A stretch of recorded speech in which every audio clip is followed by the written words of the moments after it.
अमरावती महानगरपालिकेतल्या शिक्षण विभागानं घेतलेला निर्णय, आता शाळेच्या आवारात जे भटके कुत्रे येतील त्यासाठी शिक्षकानं सर्वेक्षण करायचं, त्या शिक्षकानं त्याचा अहवाल तयार करायचा, त्या शिक्षकानं त्या कुत्र्याची उपाययोजना करायची, त्याच्यापैकी नोडल अधिकारी म्हणून शिक्षकाची नेमणूक होईल आणि शिक्षक त्या कुत्र्यावर पाळत ठेवून राहील। ह्याच्या अगोदर माणसं मोजा, आलेले मोजा, गेलेले मोजा, तांदळाचे दाणे मोजा, जिरे मोजा, मिरे मोजा, तेल कह्यान टाकलं ते मोजा, किती लेकरं जेवले ते मोजा, किती जेवले नाही ते मोजा, है ना, गावातले किती मेले ते मोजा, नवीन जन्माला किती आले ते मोजा, गावातले पळून किती गेले ते मोजा, गावात नवीन किती जणांना पळून घेऊन आले ते मोजा। एवढे कामं, त्याच्यानंतर BLO, मतदार यादी, तुमच्या घरातले कामं सोडलेत असं कोणतं काम तुम्ही शिक्षकाला करायचं ठेवले? त्याच्यात तुम्ही नवीन म्हणजे गांजा कमी प्याजा, बरं प्याला तर पॉवरफुल एवढा पेजावू नका की सकाळी कळाव लोकायला, है ना, 90 कमी हाना, कुठून तुम्हाला सुचते? शिक्षक म्हणजे तुम्हाला देवळातला घंटा वाजतो का रे? देवळातला घंटा वाजतो, त्याचा सन्मान करणं तुमचं काम आहे ना, त्याला पिलर ऑफ द नेशन म्हणतात, देशाचा आधारस्तंभ म्हणतो, भारतातलं कुठलंही पद घडवण्याचं काम तो करतो।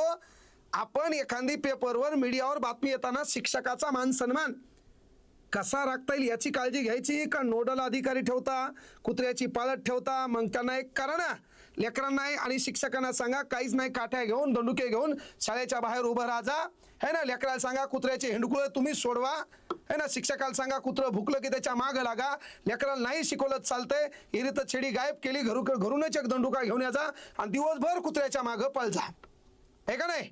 शाळेची कंपाऊंड वॉल बांधा, बढियापैकी गेट बांधा, शाळेमध्ये भौतिक सुविधा द्या, कुत्रा आतमध्ये येणार नाही, त्याच्यात गावात पुन्हा पांढरे कपडे घालणारे टाईट काही कुत्रे आहेत ते येऊन शिक्षकाला विचारायला तयारच आहेत, 5 मिनिटं लेट का होऊन, तुझ्या घरी तू लेट जातो, तुझ्या घरी कोण लेट येतं हे तुला माहित नाही, पण तू शिक्षकाच्या बोकांडीवरच, हे का नाही? कस काय लेट, काहून लेट, काय शिकवलंय, कस काय शिकवलंय, तू 5वीला 7 नापास, पण तुला गावात मिरवायचंय काय? स्वयंघोषित नेतेपणा। मग या शिक्षकाचा सन्मान तुमच्यासारख्या शिक्षण विभागातून असा होत असेल तर वांदे काय होतील रे? आता हे काम आहे का मला सांगा? हे कुत्रे समजा शिक्षकाच्या अंगावर गेले आणि शिक्षकाला चावले, जबाबदार कोण?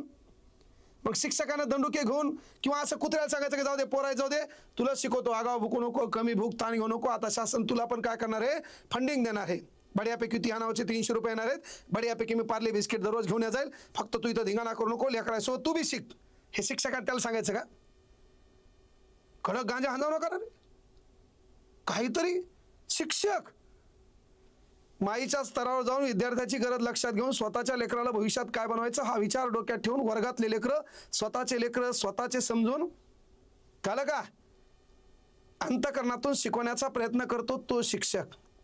त्यासाठी तुमचे हे निर्णय शिक्षण विभाग खरं पहिल्यांदा शाळेच्या भौतिक सुविधा बरोबर करा, कंपाऊंड वॉल करा, मोठमोठे गेट करा, त्या शाळेत कुत्रं आलं न पाहिजे, त्याच्यापेक्षा गावातलं पांढऱ्या कपड्यावर कुत्रं आलं न पाहिजे, विद्यार्थ्याने शिक्षकाचा आदर केला पाहिजे, शिक्षकाने विद्यार्थ्याची काळजी केली पाहिजे।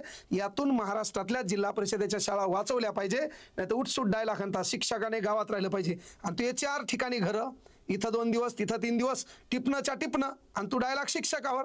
म्हणून विनंती आहे त्या शिक्षकाचा सन्मान झाला पाहिजे, कारण आम्ही घडलो तिथं बोलतो है ना, हा स्वाभिमान व्यक्त करतो, त्याचं कारण शिक्षक आहे, त्या शिक्षकाचा सन्मान व्हायला पाहिजे। त्या शिक्षकावर कोणीही बोट दाखवण्याचा प्रयत्न केला तर त्याचं प्रत्युत्तर देण्याचं काम आम्ही नक्की करणार। शेवटी महाराष्ट्रातल्या सर्व शिक्षकांचा सन्मान, सर्व शिक्षक जे चांगलं काम करतात, विद्यार्थी घडवतात, त्यांच्या कर्तृत्वाला सलाम। जय हिंद, जय महाराष्ट्र।